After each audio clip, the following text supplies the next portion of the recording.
AP CM Chandrababu Delhi పర్యటన ముగిసింది. ఇవాళ మధ్యాహ్నం ఢిల్లీ నుంచి విజయవాడకు చేరుకోనున్నారు చంద్రబాబు.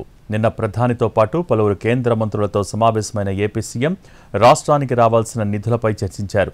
నవ్యాంధ్ర సమగ్ర అభివృద్ధికి అవసరమైన సహాయ సహకారాలు అందించాలని ఆయన కేంద్రాన్ని కోరారు. ప్రధాని మోడీ, కేంద్ర హోంమంత్రి అమిత్ షా, ఆర్థిక మంత్రి నిర్మలా సీతారామన్లతో చంద్రబాబు భేటీ అయ్యారు. ఆయన ప్రధానితో గంటకు పైగా చర్చలు జరిపారు.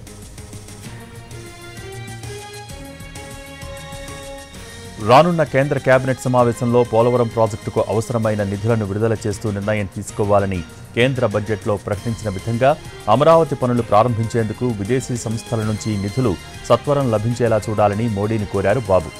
ఏపీలో మౌలిక సదుపాయాలకు సంబంధించి వివిధ మూలధన ప్రాజెక్టులకు ప్రత్యేక సహాయం అవసరమని అన్నారు. వెనుకబడ్డ ప్రాంతాలకు గ్రాంట్లు మంజూరు చేయాలని గుర్తు చేశారు.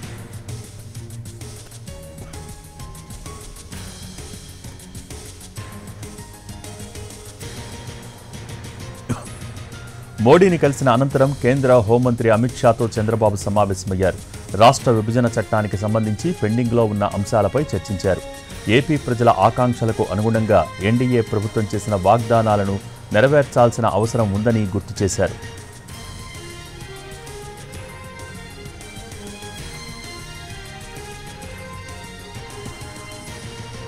ఇక ఆ తర్వాత చంద్రబాబు కేంద్ర ఆర్థిక మంత్రి నిర్మలా సీతారామన్ను కలిసి ఇటీవల బడ్జెట్లో ఏపీకి సంబంధించి చేసిన ప్రకటనలకు కృతజ్ఞత తెలియజేశారు. మంత్రి జేడీ కుమారస్వామి, జేపీ నడ్డాతో కూడా ఆయన భేటీ అయ్యారు.